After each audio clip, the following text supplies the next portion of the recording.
welcome in math class by JP sir. Today we learn offsets, interval. Interval is of two kinds. Interval.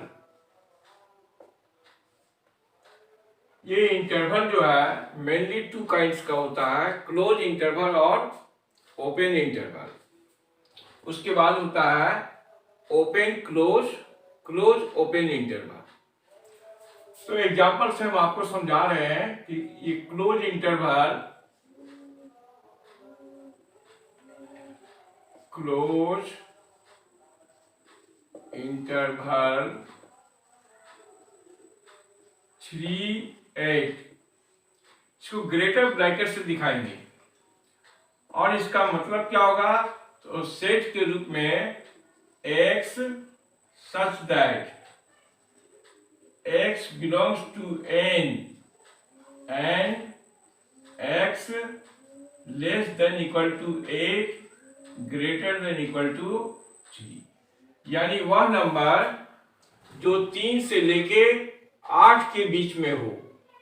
इसमें and point का number लिया जाता है। जैसे अगर नेचुरल नंबर हम लेंगे तो 3, 4, 5, 6, 7, 8 होगा।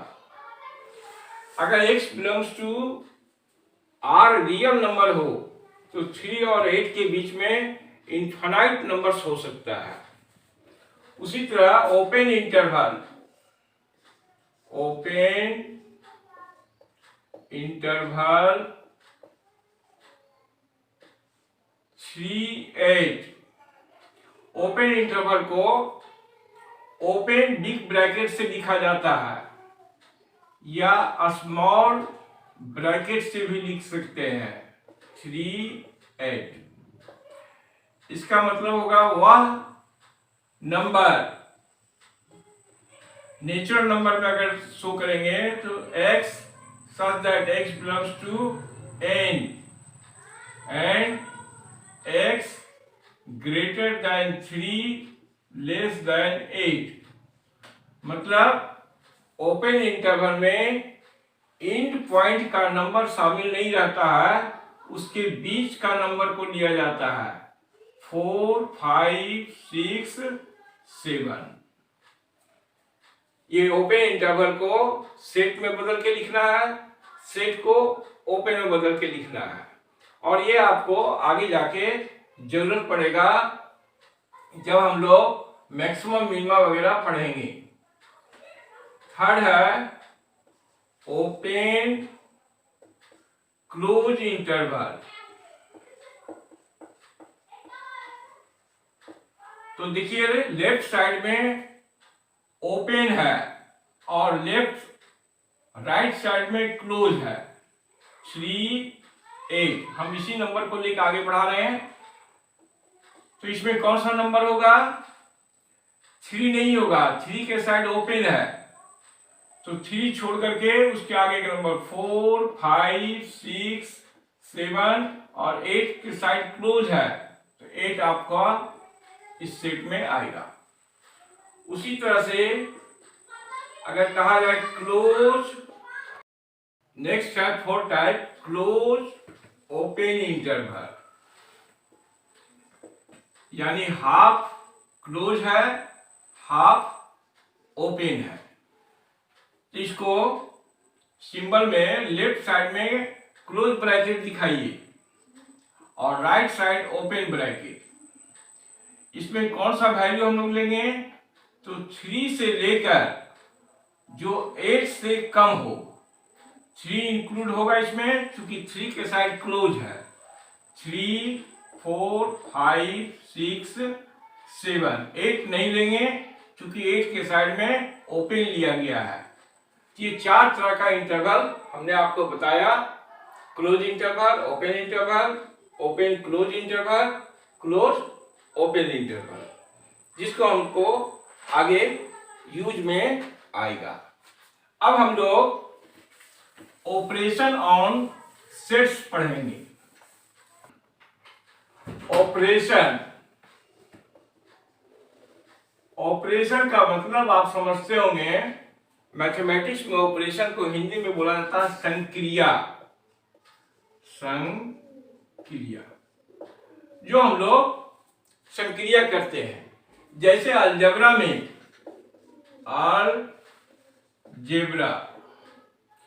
अलजेब्रा में आप क्या क्या ऑपरेशन लगाते हैं? तो addition, subtraction, multiplication and division. उसी तरह सेट में आपको 3 ऑपरेशन पढ़ना है। पहला है यूनियन, यूनियन ऑफ सेट्स। दूसरा पढ़ना है इंटरसेक्शन ऑफ सेट्स। तीसरा पढ़ना है डिफरेंस ऑफ सेट्स। यूनियन का सिंबल हम लोग इंग्लिश का यू अक्षर से लिखेंगे। इंटरसेक्शन का सिंबल इसी यू को उल्टा साइड से लिखा जाएगा, इंटरसेक्शन। और डिफरेंस तो आपको मालूम है, माइनस से लिखा जाएगा। तो सबसे पहले डिफिनेशन आप समझिए कि दो सेट का यूनियन क्या कहलाता है। ए यूनियन बी,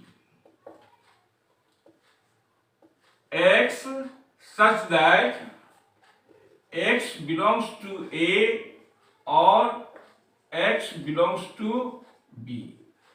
यानी ए दो सेट का यूनियन कैसे हम लोग तैयार करेंगे? वह एलिमेंट जो आइदर ए में हो या बी में हो या फिर दोनों में हो। तो एग्जांपल से आपको बताया जाएगा आगे। A intersection B, X such that X belongs to A and X belongs to B. उन एलिमेंट से बना सेट जो ए और बी दोनों में हो, यानी कॉमन एलिमेंट से बना सेट दोनों सेट का इंटरसेक्शन कहलाएगा। अब आइए difference of set A minus B, X such that X belongs to A and X does not belongs to B. वैसे एलिमेंट से बना सेट जो ए में मौजूद हो, यानी ए में हो लेकिन बी में नहीं हो, वैसे सेट से बना, वैसे एलिमेंट से बना सेट को कहेंगे डिफरेंस ऑफ सेट्स कहेंगे। तो ये 3 ऑपरेशन आपको बताया गया। अब आप देखिए इसको एग्जांपल से। मान लिया कि ए बी सी आपको 3 सेट दिया गया है, 1 2 3। बी दूसरा सेट है 3 4 और सी सेट है 4 5। आपको छोटा एग्जांपल से हम समझाने की कोशिश कर रहे हैं। तो ए यूनियन बी हमको निकालना है। ए यूनियन बी, दोनों सेट को इस सिंबल के साथ लिखेंगे 3 4। अब इसका रिजल्ट क्या होगा?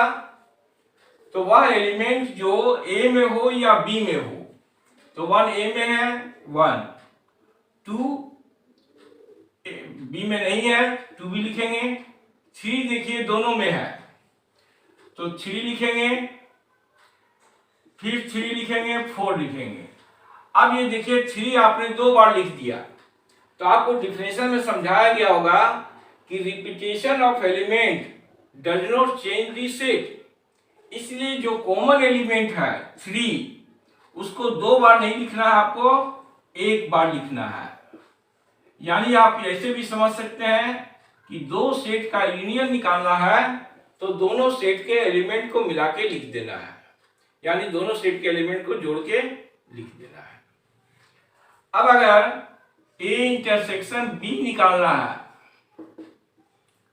1 2 3 इंटरसेक्शन 3 4। तो देखना है कि दोनों सेट में कॉमन एलिमेंट कौन सा है। तो कॉमन एलिमेंट कौन सा है? 3 दोनों में है, इसलिए ए इंटरसेक्शन बी का मेंबर होगा 3 1 बी। अब अगर क्वेश्चन आप एराइज कर सकते हैं कि अगर कोई एलिमेंट कॉमन नहीं है तो हम क्या लिखेंगे। तो आप देखिए, जैसे आपको एग्जांपल दिया गया है ए इंटरसेक्शन सी, ए का एलिमेंट है 1 2 3 और सी का एलिमेंट है 4 5। अब देखिए दोनों सेट का एलिमेंट में कोई भी एलिमेंट कॉमन नहीं है, एक जैसा नहीं है, तो ये आपका एम्प्टी सेट कहलाएगा। एम्प्टी सेट, जिसको हम लोग खाली ब्रैकेट से लिखते हैं या उसका सिंबल आपको बताया गया फाई। तो जब दो सेट में कोई भी एलिमेंट कॉमन नहीं हो, एक जैसा नहीं हो, तो उसका इंटरसेक्शन हम लोग क्या लिखेंगे? एम्प्टी सेट फाई लिखेंगे। अब आते हैं हम लोग डिफरेंस ऑफ सेट्स।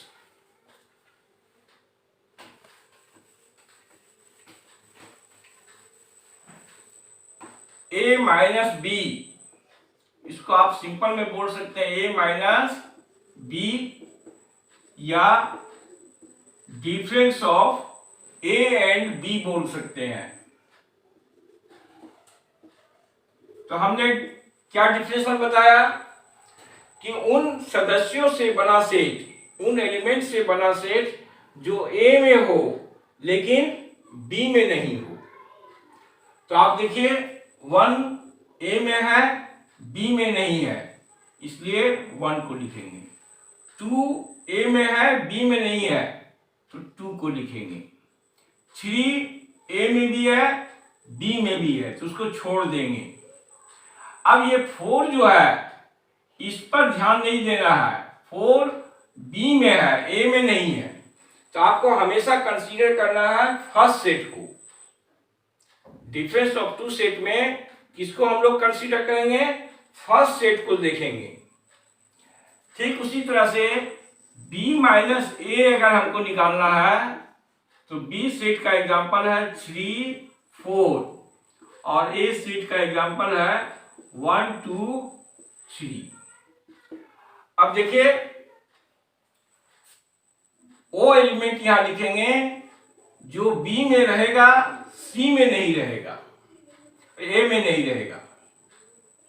सॉरी एक मिनट, c माइनस ए निकाला जा रहा है, c माइनस ए।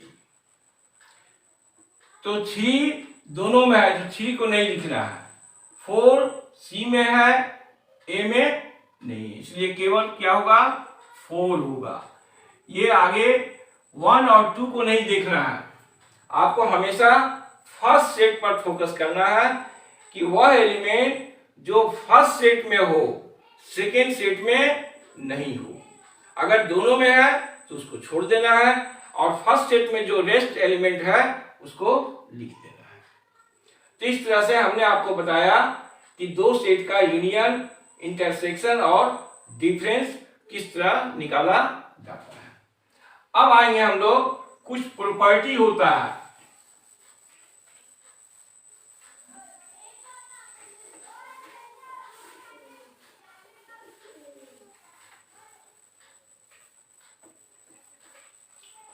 जैसे फर्स्ट है कोमुटेटिव लॉ। कोमुटेटिव लॉ, आप इस नाम से परिचित होंगे जो सीबीएसई का स्टूडेंट है और जो झारखंड बोर्ड के स्टूडेंट है वो हिंदी में जानते होंगे इसको क्रम विनिमय नियम। तो आपको मालूम होगा अलजेब्रा में ये क्रम विनिमय का नियम कोमुटेटिव लॉ आपको एडिशन और मल्टीप्लिकेशन में लागू होता है। जैसे 2 प्लस 3 को हम लोग लिख सकते हैं 3 प्लस 2 इंटू 3 को लिख सकते हैं 3 इंटू, इसी को कहा जाता है commutative law for addition and multiplication. ये लॉ आपको डिफरेंस और डिवीजन में लागू नहीं होता है। ठीक उसी तरह से सेट में ये लॉ यूनियन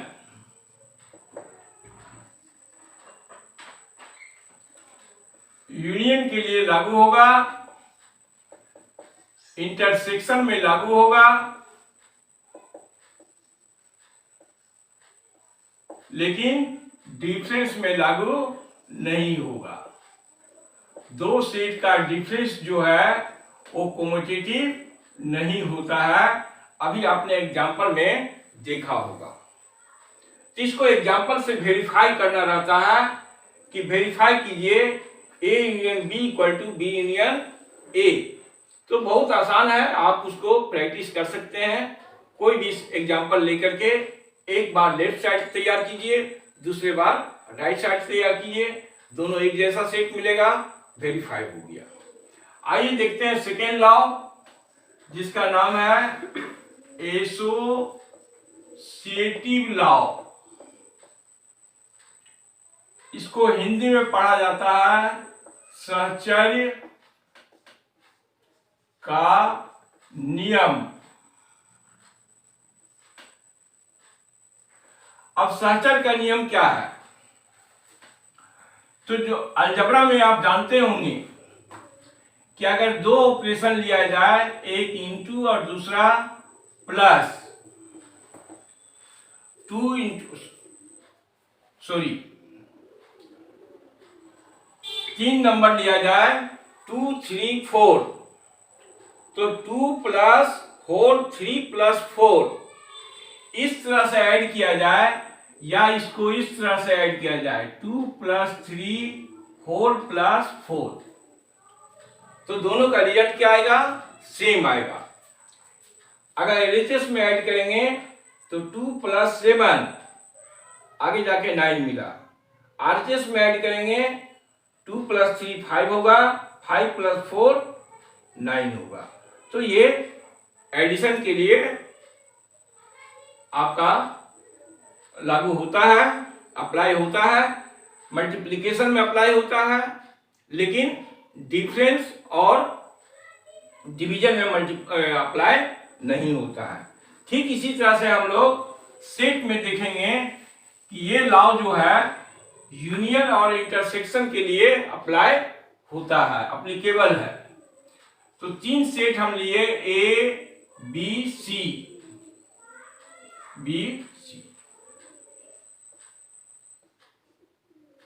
ये इसको क्या पढ़ेंगे? A union whole B union C, ये इक्वल होगा A union B whole union C। ठीक इसी तरह से इंटरसेक्शन के लिए एप्लीकेबल होगा A intersection whole B intersection C equal to A intersection B whole intersection C। तो इस तरह का लॉ को कहा जाता है एसोसिएटिव लॉ। ये आपको ऑब्जेक्टिव में आ सकता है कि एक साइड लिख देगा और 4 ऑप्शन दिया रहेगा, कहेगा उसको सही ऑप्शन चूज करें। नेक्स्ट है डिस्ट्रीब्यूटिव लॉ। डिस्ट्रीब्यूटिव लॉ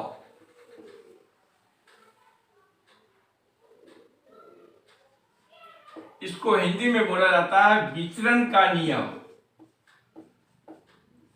वितरण नियम। दूसरा बंटन का नियम ही बोला जाता है। तो आप अलजेब्रा में देखिए, जैसे 2 इंटू 3 प्लस 4 को हम लोग क्या लिखते हैं? 2 इंटू 3 होल प्लस 2 इंटू 4, हाँ ठीक है। तो इसी को कहा जाता है डिस्ट्रीब्यूटिव लॉ। ये लॉ आपको यूनियन और इंटरसेक्शन में एप्लीकेबल है। तो फर्स्ट लॉ इस तरह से मिलेगा, A union whole B intersection C. ये किसके इक्वल होगा? A union B intersection A union सी।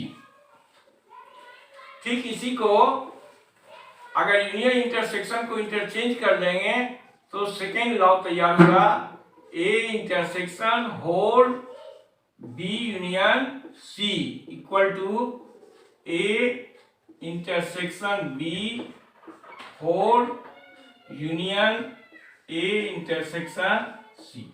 या थर्ड है A minus B union C. इसमें आपको ध्यान रखना है कि जब ये माइनस यानी डिफरेंस डिस्ट्रीब्यूट होगा तो ये साइन चेंज हो जाएगा। यानी ये क्या होगा, ए माइनस बी, और ये यूनियन है तो इंटरसेक्शन में चेंज कर देना है, ए माइनस सी होता है। ठीक उसी तरह ए माइनस बी इंटरसेक्शन सी अगर है तो ये इंटरसेक्शन का साइन चेंज कर देंगे, ए माइनस बी इंटरसेक्शन है तो ये यूनियन में चेंज हो जाएगा, ए माइनस सी। ये चारों डिस्ट्रीब्यूटिव लॉ कहलाता है और आपको एग्जाम्पल से इसको वेरीफाई करना है। छोटा छोटा एग्जाम्पल ए बी सी दिया रहेगा, एक बार आप लेफ्ट साइड निकालिए, दूसरे बार राइट साइड निकालिए, दोनों एक जैसा सेट मिलेगा, वेरीफाई हो जाएगा। तो आप इसको अपने से वेरीफाई करके देख सकते हैं। हम लोग आते हैं आगे। ये जो ए इंटरसेक्शन बी आपको बताया गया उसके बेसिस पर दो नया डिफिनेशन मिलेगा आपको। फर्स्ट है डिसजॉइंट सेट्स। फर्स्ट क्या है? Disjoint sets. Two sets A and B are called disjoint sets. Disjoint sets if A intersection B equal to 5। यानी दो सेट को डिसजॉइंट सेट्स कहा जाता है यदि उसका इंटरसेक्शन 5 हो, यानी दोनों में कोई एलिमेंट कॉमन नहीं हो। जैसे एग्जांपल के लिए कोई भी एग्जांपल आप लिख सकते हैं, a equal to 1 2, b equal to 3 4 are disjoint sets. Disjoint sets because A intersection B equal to 5। यहाँ A intersection B में कोई एलिमेंट कॉमन नहीं है। दूसरा है इंटरसेक्टिंग सेट। Intersecting sets. ठीक इसी का अपोजिट आपका है कि यदि A intersection B not equal to 5 हो, यानी दो सेट में कुछ एलिमेंट कॉमन हो, तो उसको इंटरसेक्टिंग सेट्स हम लोग कहेंगे। Two sets are called intersecting sets. Two sets are called intersecting sets if A intersection B not equal to 5। For example, A एक सेट लिए 1 2 3 और B सेट लिए 3 4 5। ये दोनों सेट जो है वो कैसा सेट है? इंटरसेक्टिंग सेट्स है। क्यों? क्योंकि ए इंटरसेक्शन बी जो है वो क्या मिलेगा? 3 मिलेगा, नॉट इक्वल टू 5 मिलेगा। Here A and B are intersecting sets because A intersection B, ये आपको क्या मिलेगा? 3 का सेट मिलेगा, अर्थात नॉट इक्वल टू 5। ये 5 नहीं है, इसलिए इंटरसेक्टिंग सेट्स कहा। तो आपने दो नया डिफिनेशन सीखा, एक डिसजॉइंट सेट्स और दूसरा इंटरसेक्टिंग सेट्स। अब हम लोग एक सेट्स जानेंगे, यूनिवर्सल सेट। यूनिवर्सल सेट, इसको बुक में आपको ग्रेटर अक्षर X से लिखा जाता है, या अंग्रेजी का बड़ा अक्षर U से लिखा जाता है, या आपको म्यू से लिखा जाता है। तो यूनिवर्सल सेट का 3 सिंबल आपके पास है, X, U और म्यू। U जब किसी सेट का नाम लिखा रहेगा तो उसको यूनिवर्सल सेट समझेंगे, और U दो सेट के बीच में लिखा रहेगा तो वहां वो ऑपरेशन को संकेत करता है, यूनियन। ये चीज आप ध्यान रखेंगे। अब देखिए इसका डिफिनेशन क्या है। डिफिनेशन थोड़ा जटिल है, लेकिन आप इस तरह से समझ सकते हैं कि हमने 3 सेट लिया, 1 2 3, B equal to 3 4 5, C equal to 4 5 6। इस तरह बहुत सारा सेट आप ले सकते हैं। तो वह सेट जिसके अंतर्गत सोचा गया सभी सेट पहले का सबसेट हो, तो पहला सेट जो होता है वो यूनिवर्सल सेट कहलाता है। जैसे ये तीनों सेट के ऊपर अगर हम लोग एक ऐसा सेट सोच लें, कंसीडर करें, जो U का सबसे ए बी सी जो है U का सबसेट हो, यानी अगर हम यहां ले लें 1 2 3 4 5 6 7 8, और भी आप नंबर ले सकते हैं। अगर इनफिनिट में लेना चाहे तो इसको डॉट डॉट करके बढ़ा दीजिए, नेचुरल नंबर हो जाएगा। तो ये U जो है ये ए बी सी के लिए यूनिवर्सल सेट कहलाएगा। क्यों? क्योंकि प्रत्येक सेट ए बी सी जो है वो U का सबसेट है। अगर हम यहां इस तरह का सेट कंसीडर कर लेते हैं ए बी सी, तो क्या देखते हैं कि D जो है U का सबसेट नहीं है। तो इस तरह का सेट नहीं लेना है। अंडर कंसिडरेशन ऑफ ये set, if all sets are subsets, then first set is called the universal set for all sets। ये डिफिनेशन है आपका कि अगर ए बी सी 3 सेट लिया जाए और एक ऐसा सेट हैपन किया जाए, कंसीडर किया जाए, जो ए बी सी का सुपर सेट हो। ए बी सी से क्या होना चाहिए? सुपर सेट होना चाहिए, यानी बड़ा सेट होना चाहिए। तो वो बड़ा सेट प्रत्येक सेट के लिए यूनिवर्सल सेट कहलाता है। अब हम लोग आएंगे complement of set.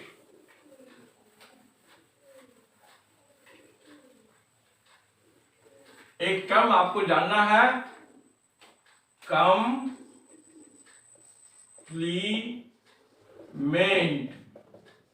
Of set. इसको पूरक समुच्चय भी हिंदी में बोला गया है, पूरक समुच्चय। इसको it is denoted by A dash से लिखते हैं, या कहीं कहीं आपको ए के ऊपर में कंप्लीमेंट का साइन सी लिखा मिलेगा। अब इसका डिफिनेशन क्या है? तो complement of sets is equal to difference of universal set and given set.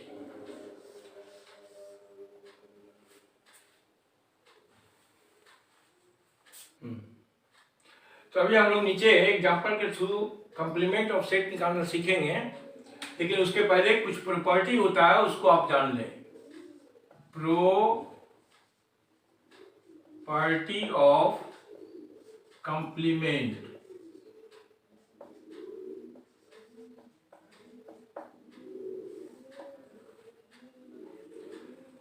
First है, किसी सेट का कंप्लीमेंट का डबल कंप्लीमेंट लिया जाए तो अपने सेट के इक्वल होगा।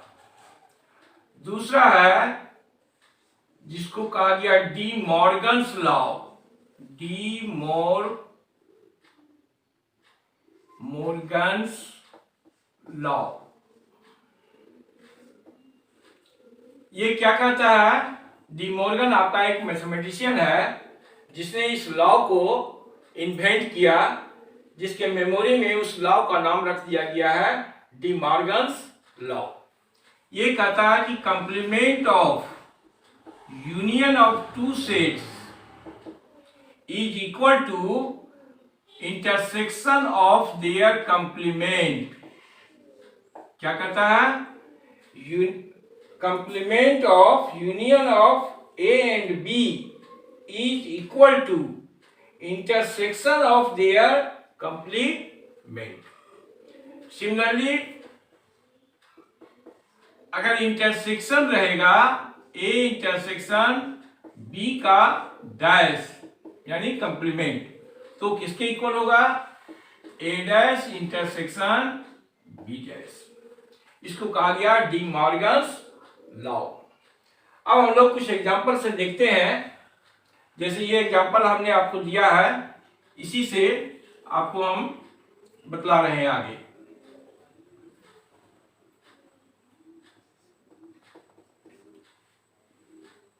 एक सेट है 1 2 3, बी सेट है 3 4 5 और यूनिवर्सल सेट लिया गया 1 2 8। तो ए डैश कैसे निकालेंगे? Difference of universal set and given set. Universal set आपका है 1 2 3 4 5 6। आप छोटा करना चाहते हैं तो थोड़ा छोटा कर लीजिए, आपको ज्यादा लिखना नहीं पड़ेगा। माइनस ए है 1 2 3।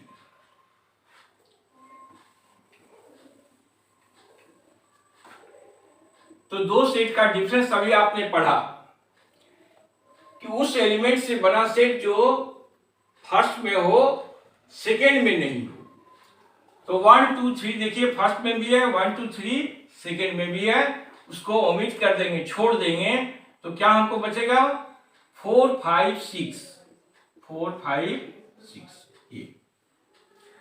अब अगर इसका डबल कंप्लीमेंट निकाला जाए, complement of A and again complement, तो फिर इसी डिफरेंशियल से आप आगे निकालिए। Universal set minus complement of A. Universal set है 1 2 3 4 5 6 माइनस यूनिवर्सल सेट क्या निकला? सॉरी, कंप्लीमेंट सेट क्या निकला? 4 5 6 निकला आपका। फिर इसका डिफरेंस निकालिए, तो 4 5 6 को छोड़ देंगे, क्या बचेगा? 1 2 3 एलिमेंट बचेगा। अब आप देख सकते हैं कि ये 1 2 3 एलिमेंट जो है वो कौन सा सेट दिखा रहा है?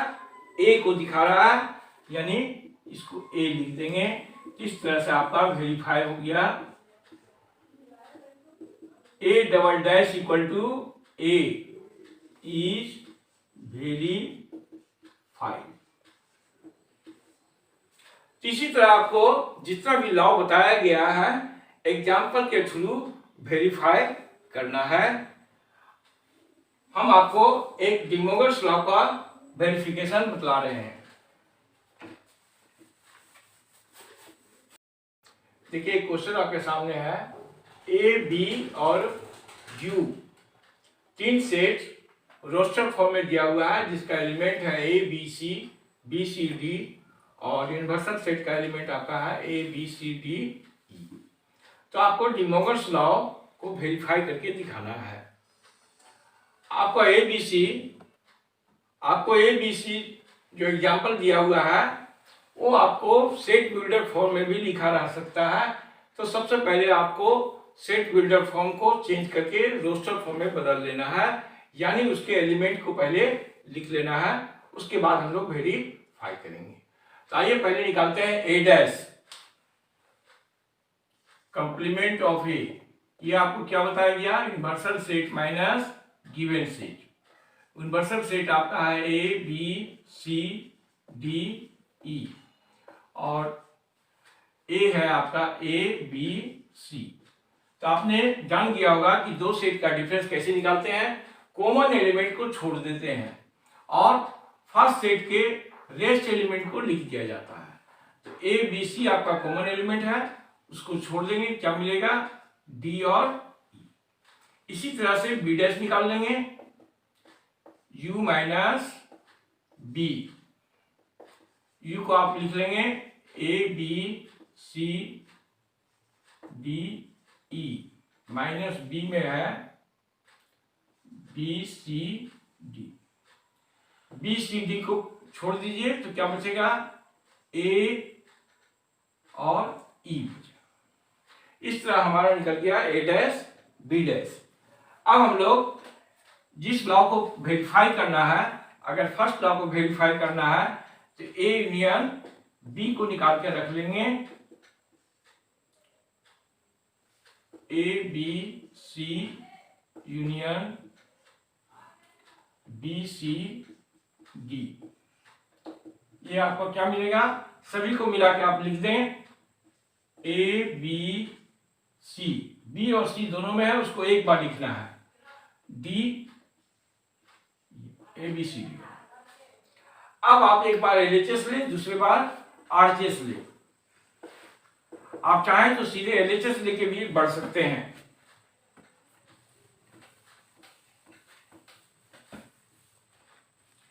एलएचएस में है ए यूनियन बी का डैश है, मतलब यूनिवर्सल सेट में आपको ए यूनियन बी को सबट्रैक्ट करना है, माइनस करना है। A B C D E minus A union B आपका मिला ऊपर में A B C D. A B C D को छोड़ देंगे तो क्या बचेगा, केवल ई बचेगा। ये हो गया आपका एलएचएस। अगर पहले से आप निकाल लेते हैं तो एलएचएस में कम लिखना पड़ेगा, अगर नहीं निकालते हैं तो वही काम आप एलएचएस में करना पड़ेगा। ए डैश इंटरसेक्शन बी डैश, हमने ए डैश पहले से निकाल के रख लिया है, तो ए डैश का रिजल्ट क्या है, ये आपका बता रहा है set D E intersection. B dash क्या है, इसका एलिमेंट है ए, दोनों का इंटरसेक्शन लेना है। इंटरसेक्शन का मतलब आप समझ चुके होंगे कि दोनों का कॉमन एलिमेंट को देखना है। कॉमन एलिमेंट कौन सा है, ई है। अब आप एलएचएस और आरएचएस के रिजल्ट को देखिए जो सेट के फॉर्म में मिला। तो एलएचएस में सिंगलटन सेट के रूप में एलिमेंट ई है और यहां भी ई है, यानी दोनों रिजल्ट सेम है। दोनों रिजल्ट सेम है, इसका मतलब फर्स्ट लॉ जो है आपका वेरीफाई हो गया। LHS equal to RHS. आप उस लॉ को लिख भी सकते हैं या सिंपली वेरीफाइड लिख दीजिए। तो सेकेंड लॉ जो है A intersection B dash equal to A dash union B dash, ये आप अपने से प्रैक्टिस कर सकते हैं, कोई मुश्किल काम नहीं है। आगे हम लोग देखते हैं ए माइनस बी जो है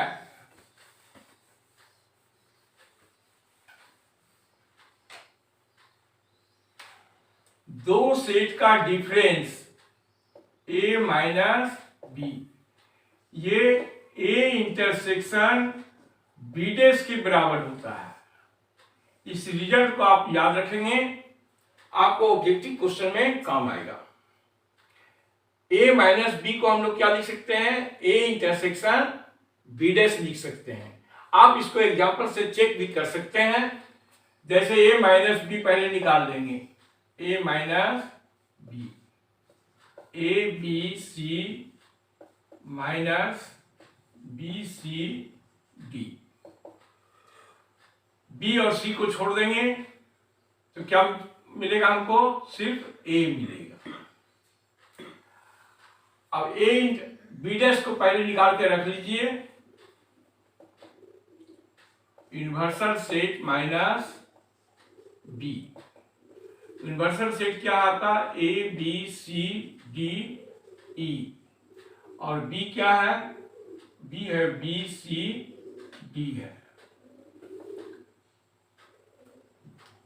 तो बी सी डी को छोड़ देंगे तो क्या बचेगा, ए और ई।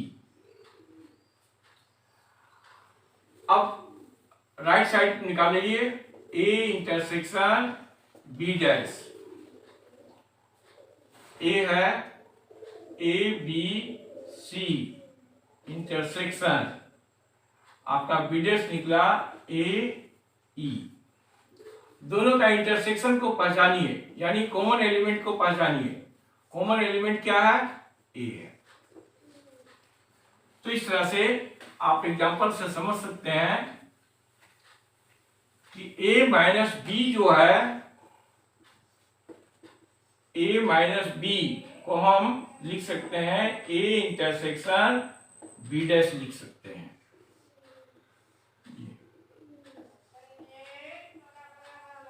ये भी आपको ऑब्जेक्टिव क्वेश्चन में काम आएगा। देखिए, दो सेट का यूनियन, इंटरसेक्शन या डिफरेंस, अभी हम लोग डिफरेंशन के थ्रू निकाले।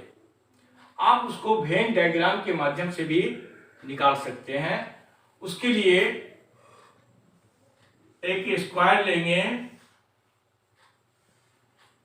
ये पूरा स्क्वायर जो है आपको यूनिवर्सल सेट को इंडिकेट करेगा।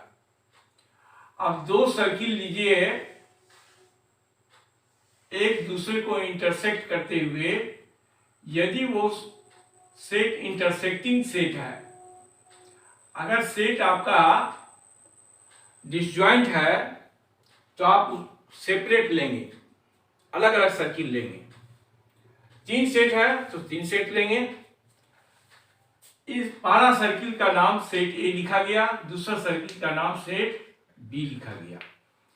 ये होल जो बताएगा सर्किल, ओ ए यूनियन बी को बताएगा। ये कॉमन पार्ट जो है ये आपको ए इंटरसेक्शन बी को बताएगा। अब ए इंटरसेक्शन बी अगर हट जाएगा तो जो रेस्ट पार्ट है ये आपको बताएगा ए माइनस बी को बताएगा। उसी तरह ये जो रेस्ट पार्ट है ये आपको बी माइनस ए को बताएगा। जैसे मान लिया अभी हमने एग्जांपल यहां दिए हैं, ए बी और यूनिवर्सल सेट दिए हैं। अब ए यूनियन बी अगर हमको यहां से निकालना है तो आप ए का एलिमेंट को लिख दीजिए, A B C, B C D. अब देखिए सी यहां भी है, सी यहां भी है, तो सी को कॉमन पार्ट में लिख देंगे। सी को कहां लिखेंगे हम लोग, कॉमन पार्ट में लिखेंगे सी। अब देखिए यहां से आपको सारा रिजल्ट मिल गया। जैसे हमको लिखना है ए यूनियन बी, क्या लिखना है, ए यूनियन बी, तो पूरे सर्किल को मिला के लिख देंगे ए बी सी, कॉमन में क्या है, कॉमन में बी और सी भी है, तो आपको यहां बी लिखना होगा, सी, इस तरह से। ए यूनियन बी क्या हो गया, ए कॉमन पार्ट में है B C D, A union B निकल गया। अगर हमको निकालना है A intersection B, A intersection B, common part में क्या है आपका, बी और सी है, ये ए इंटरसेक्शन बी निकल गया। अगर हमको निकालना है ए माइनस बी, तो देखिए ए माइनस बी कौन सा इंडिकेट कर रहा है, ये रेस्ट सर्किल इंडिकेट कर रहा है, जिसमें कौन सा एलिमेंट है, ए, तो ए हो गया। अगर आपको निकालना है बी माइनस ए, तो बी माइनस ए में क्या एलिमेंट है, डी है। ये आपको वेन डायग्राम थ्रू बताया गया। वेन डायग्राम से हम किसी को भी लिख सकते हैं। अब जैसे मान लिया कंप्लीमेंट ऑफ ए निकालना है, तो कंप्लीमेंट ऑफ ए निकालना है, तो देखिए ए बी सी यहां है, अब इन्वर्सल सेट में क्या बच जाएगा, ए बी सी छोड़ देंगे तो बाहर बचेगा डी और ई, इसके बाहर बचेगा डी और E। अगर हमको लिखना है ए डैश, क्या लिखना है, तो बाहर वाला एलिमेंट को देखिए डी ई। अगर आपको बी डैश निकालना है, तो बी का एलिमेंट क्या क्या है, बी का एलिमेंट है बी सी डी, तो आपको आप इस तरह से समझ सकते हैं अलग से, एक सर्किल आप दिखाइए, ये यूनिवर्सल सेट हो गया, ए में क्या है, ए बी सी है, अब बाहर में कौन एलिमेंट बचेगा, डी ई, तो इससे आप ए डैश निकाल सकते हैं। अगर बी डैश निकालना है आपको,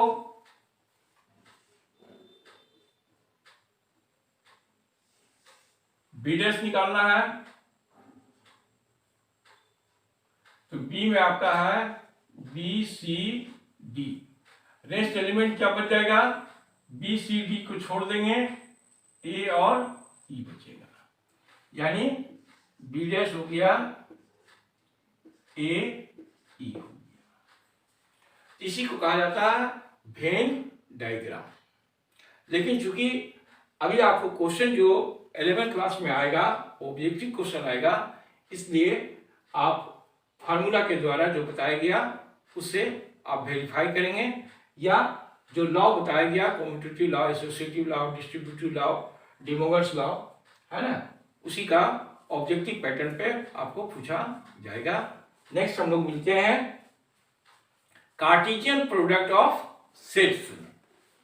थैंक यू वेरी मच।